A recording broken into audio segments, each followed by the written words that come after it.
Hello student, today we have learned class 7 science chapter 6 part 3। ये chapter 6 का part 3 है। ठीक है, हम लोग पढ़ेंगे आज rusting of iron। Okay, the upper layer of the iron article exposed to moist air gets converted into brown powdery substance called rust। जो अपर लेयर होता है ना किसी भी आयरन आर्टिकल का, जैसे मान लीजिए ना ये आयरन आर्टिकल है, इसका जो अपर लेयर है ना, अपर पार्ट है ना जो इसका, वो एयर के क्या रहता है, एक्सपोज में रहता है, मतलब कि मॉइस्ट एयर क्या रहता है, संपर्क में रहता है। तो क्या होता है ना, इस पर ना एक लेयर फॉर्म हो जाता है, इस लेयर के ऊपर एक लेयर फॉर्म हो जाता है जो किस कलर का होता है, ब्राउन पाउडर कलर का होता है। और उस सब्सटेंस को हम बोलते हैं रस्ट बोलते हैं। ठीक है, the rust slowly separate out of the iron article and fall down. जो रस्ट है ना वो स्लोली क्या होता है, धीरे धीरे धीरे धीरे ना सेपरेट होता है और आयरन आर्टिकल से क्या होता है, सेपरेट होकर के बाहर गिर जाता है। The conversion of the upper layer of the iron article expose to moist air into a brown powder substance is called rusting. जो ये प्रोसेस है ना, अपर लेयर फॉर्म होना आयरन आर्टिकल पर मॉइस्ट एयर के थ्रू और brown powder form करना और फिर गिर जाना, इसी को हम लोग बोलते हैं रस्टिंग। ठीक है ना, rusting slowly destroy iron article. जो रस्टिंग है ना वो क्या करता है, धीरे धीरे क्या करता है, आयरन आर्टिकल को डिस्ट्रॉय कर देता है। Bridge, ships, car, truck bodies, buckets, pipe and many other articles are made of iron. ये सभी क्या किससे बने हुए हैं, आयरन से बने हुए हैं।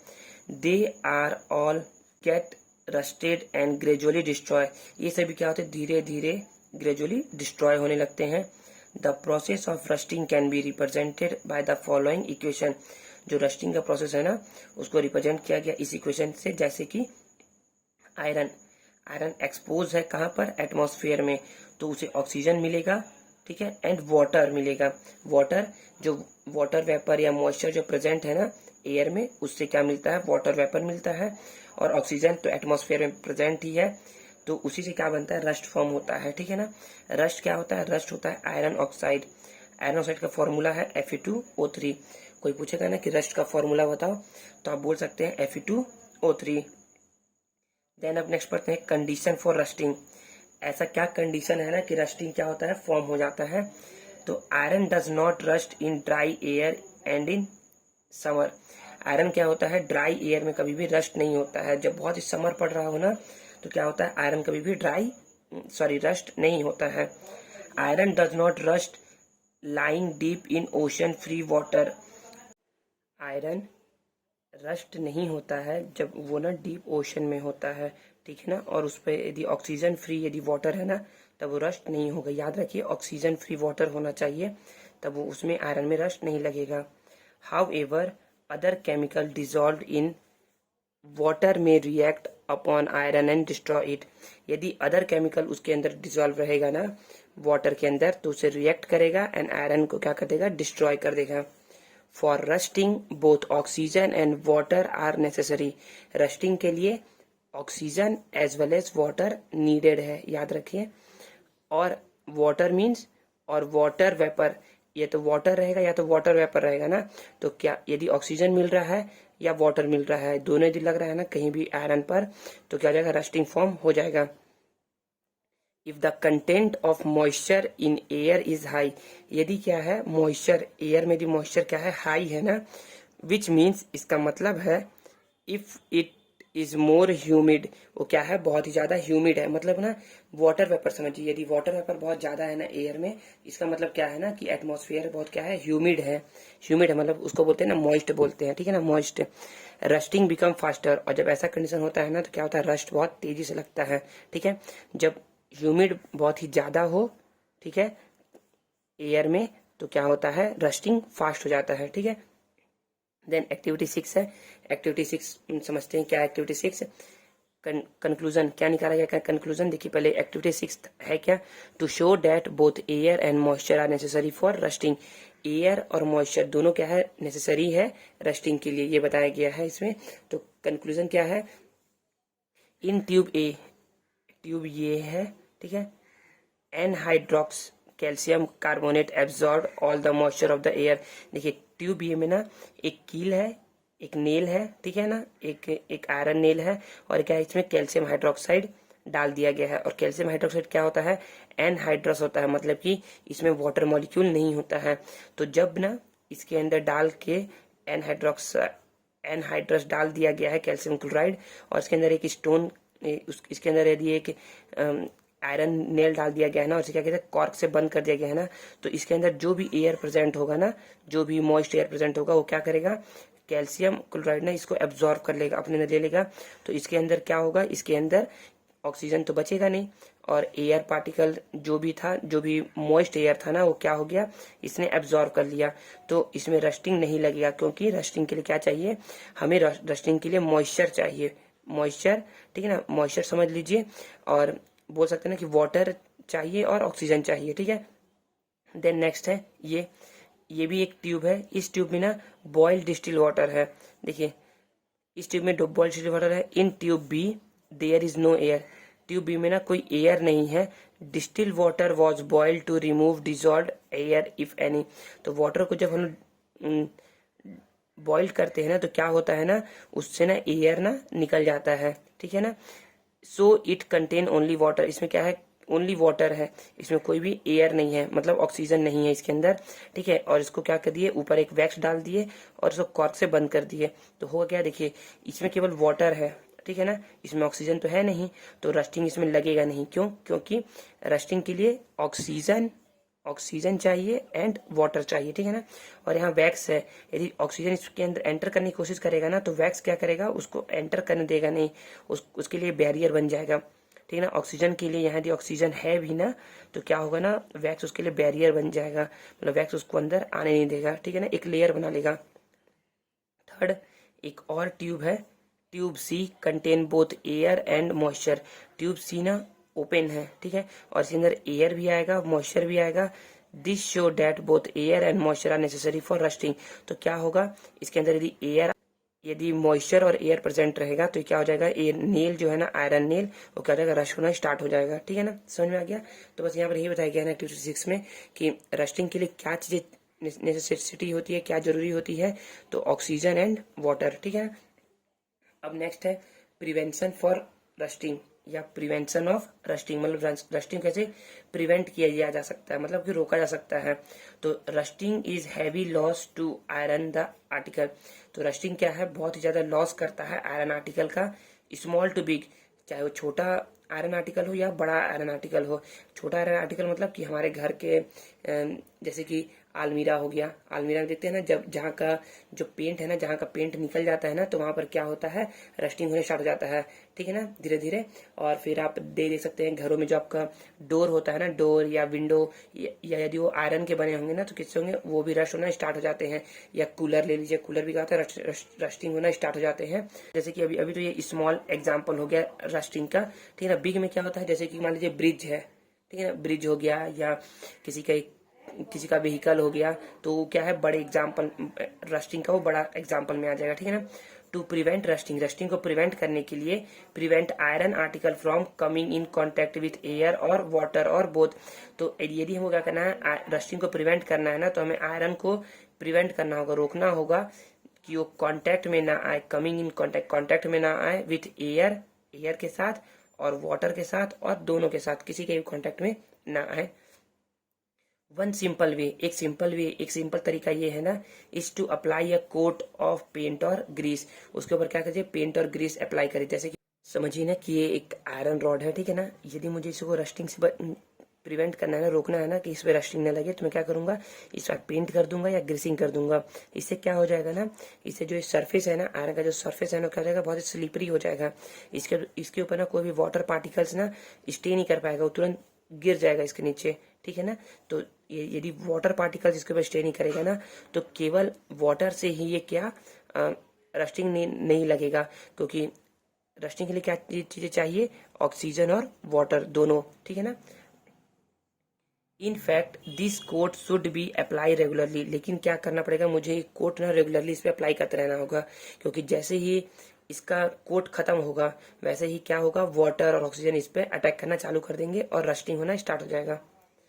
Another way is to deposit a layer of metal like zinc और क्रोमियम ऑन आयरन। यदि मान लीजिए आयरन है, ये आयरन आर्टिकल है ना, तो मैं क्या करूंगा, इस पर एक लेयर लगा दूंगा। किसका? एक मेटल का लगाऊंगा, या तो जिंक का लगाऊंगा या फिर क्रोमियम का एक एक कोटिंग कर दूंगा इसके ऊपर, ठीक है ना।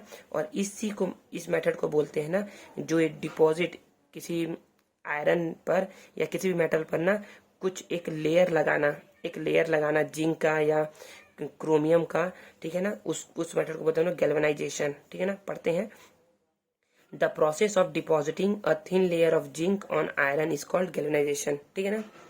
नेक्स्ट है, the iron pipes we use in our homes to carry water are galvanise to prevent rusting.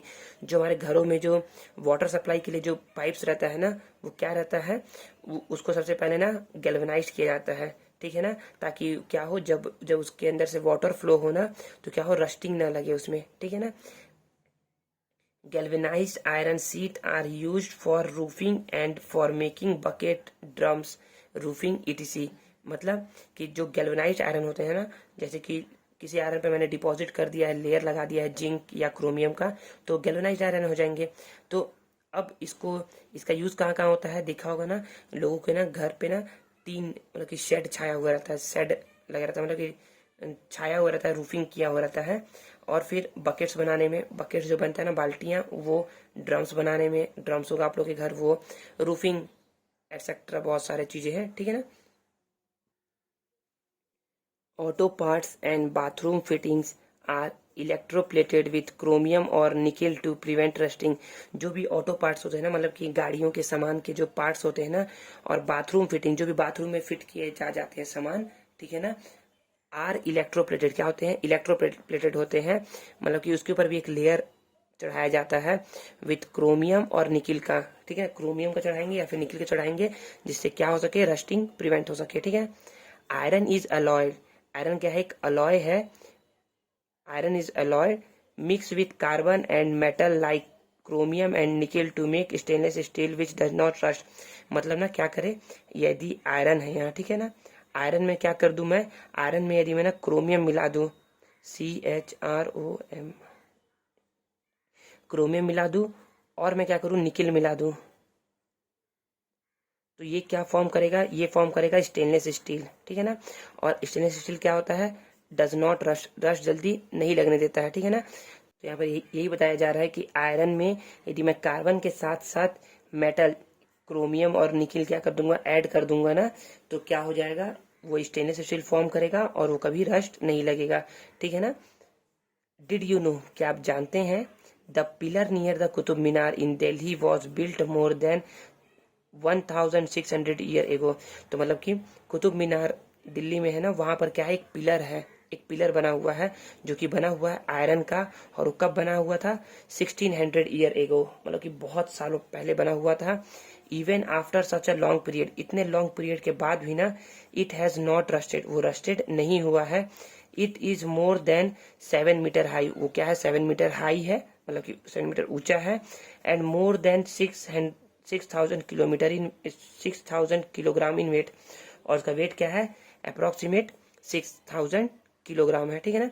तो ऐसा क्यों हुआ है, क्योंकि उसमें ना कुछ ऐसा आयरन, उस आयरन में ना कुछ ऐसा मिलाया गया होगा ना, कुछ कुछ ऐसे मेटल मिलाए गए होंगे, जिससे क्या हो, जल्दी आयरन उसमें नहीं लगता है, ठीक है ना, मतलब उसको रस्टिंग से प्रिवेंट करने के लिए उस आयरन को बनाया गया होगा, ठीक है। देन नेक्स्ट है क्रिस्टलाइजेशन। क्रिस्टलाइजेशन क्या है, crystals are geometrically shaped pure solid particles. Crystal क्या है, आप समझिए कि एक ना आप शुगर लीजिए, चीनी का ना एक दाना लीजिए, उसे आप देखेंगे ना, तो एक क्या है, क्रिस्टल है, एक दाना केवल लीजिए। वैसे ही आप एक सॉल्ट का दाना लीजिए, सॉल्ट का पार्टिकल्स लीजिए, अगर जो नमक आता है उसका पार्टिकल लीजिए, वो क्या है, क्रिस्टल है। तो जो सॉल्ट और शुगर हो ना, उसी उसका एक पार्टिकल ही क्या है, क्रिस्टल है, ठीक है ना। तो वो ज्योमेट्रिकली शेप्ड है, ठीक है ना, तो ये समझ में आ गया ना, ज्योमेट्रिकली शेप्ड, तो उसी को, उसका एक शेप होगा ना, उसी को बोलते हैं geometrically shaped. Crystal are geometrically shaped pure solid particles, क्या है, प्योर सॉलिड पार्टिकल्स है। To obtain a substance in pure solid geometrically shaped particle is called crystallisation. और उस क्रिस्टल को बनाया कैसे जाता है या ऑब्टेन कैसे किया जाता है, क्रिस्टलाइजेशन टेक्निक से, ठीक है ना।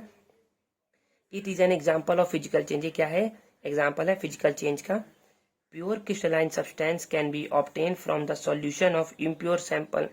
जो प्योर क्रिस्टलाइन सब्सटेंस है ना, उसको हम लोग ऑब्टेन करते हैं from the solution of impure sample, मतलब कि जो भी उसका इम्प्योर सैंपल है ना, उससे क्या करते हैं हम लोग, उसको ऑब्टेन करते हैं। For example common salt is obtained by the evaporation of sea water. Sea water है ना, उसको यदि आप इवोपरेट करेंगे ना, तो उससे उसके इवोपरेशन के बाद ना, जब पूरा इवोपरेशन कंप्लीट हो जाएगा ना, इवोपरेशन होने में ना कम से कम 2 या 3 दिन का समय लगता है। उससे क्या होता है, पूरा ना सी वाटर का ना, सी वाटर पूरा इवोपरेट हो जाएगा और क्या बचेगा, कॉमन सॉल्ट बचेगा। ठीक है ना, common salt. The salt shape of the crystal can not be seen clearly. और तुम आपको देखेंगे ना, आप उसका सॉल्ट का शेप देखना चाहेंगे ना, तो वो क्लियरली दिखेगा नहीं, क्योंकि ना बहुत छोटा है ना, उसको थोड़ा सा जूम करके देखना पड़ेगा, माइक्रोस्कोप से देखना पड़ेगा, तो आपको वो उसका क्लियरली ज्योमेट्रिकल शेप दिखेगा। ठीक है ना, तो मैंने यहाँ बोला ना कि सी वाटर 3 से 4 दिनों में क्या जाएगा, इवोपरेट हो जाएगा। इट मीन्स ऐसा नहीं कि पूरा सी वाटर इवोपरेट हो जाएगा। इट मीन्स यदि आप कहीं सी वाटर रखे है ना जा करके, तो वो सी वाटर जो है ना, वो 3 to 4 डेज लगेगा इवोपरेट होने में। ठीक है ना, ये बताया गया है। Large crystal of pure substance can be formed from their solution. तो लार्ज क्रिस्टल जो बनते हैं ना, बड़े बड़े, जो जैसे अपने वो नमक खाया होगा ना, बड़े बड़े जो नमक होते हैं, या फिर मिश्री आप लोगों ने खाया होगा, मिश्री वो क्या है, सॉलिड सॉलिड प्योर पार्टिकल्स है। ठीक है ना, सब्सटेंस है। और उसी के बारे में बताया गया कि large crystal of pure substance can be formed from their solution. और वो किससे बने हैं, वो बने हैं उसके सॉल्यूशन से बने हैं, मतलब कि इम्प्योर सॉल्यूशन से बने हैं वो लार्ज क्रिस्टल। ठीक है ना, अब यहाँ एक एक्टिविटी 7 है, इसे देख लेते हैं कैसे बताया गया है। ये है कि activity 7, to prepare pure crystal of copper sulphate from an impure sample of copper sulphate. मतलब कि pure copper sulphate, pure crystal चाहिए हमें कॉपर सल्फेट का, कहाँ से, impure sample of copper sulphate. जैसे पढ़ा था ना कि प्योर हम लोग को क्रिस्टल कहाँ से मिलता है, उसके इम्प्योर से मिलता है। देखिए यहाँ पर पढ़ा गया है, pure crystalline substance can be obtain from the solution of impure sample, वही बताया गया है। तो पढ़ते हैं इसको। इसका मेथड है, take about 100 ml of water in a beaker.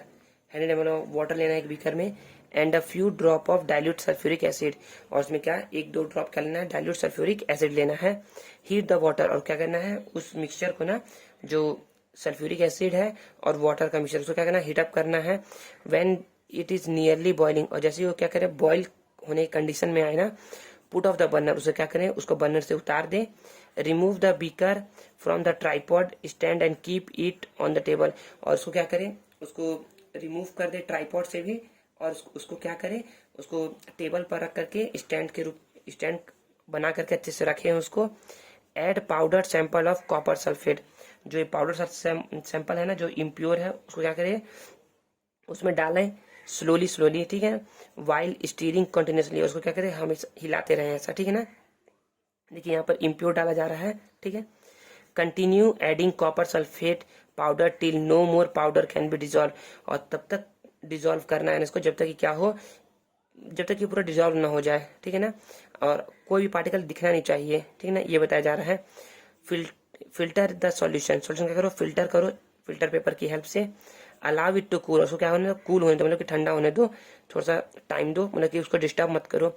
Do not disturb the solution when it is cooling, और उसको क्या करो, उसको कूलिंग के समय ना उसको डिस्टर्ब ना करें। Look at the solution after some time, और जब आप देखेंगे ना उसके सॉल्यूशन को after some time, can you see the crystal of copper sulphate. आपको ना दिखेगा कॉपर सल्फेट का क्रिस्टल दिखेगा। यदि आपको नहीं दिख रहा है ना, तो आप क्या करिए, और वेट करिए, कुछ टाइम और लीजिए, आपको जरूर दिखेगा। If not wait for some more time, leave it for 10 to 12 hour for obtaining bigger crystal. मतलब कि जब आप उसको और ज्यादा देर तक रुकेंगे ना, तो आपको और बड़े बड़े क्रिस्टल दिखना चालू हो जाएंगे उसमें। Decant the crystal by keeping them between the fold filter paper, मतलब उसको क्या करो, उसको अच्छे से साफ कर लीजिए, मतलब उसको छान लीजिए। Conclusion, deep blue crystal of copper sulphate are obtain.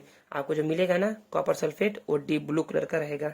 ठीक है ना, तो यहाँ हमारा चैप्टर जो होता है वो ओवर होता है। ठीक है, यदि आपको इस चैप्टर में कोई भी प्रॉब्लम होगा ना, तो आप मुझसे पूछ सकते हैं, और इस चैप्टर के आप क्वेश्चन आंसर सॉल्व करने की कोशिश करिएगा। ठीक है, थैंक यू।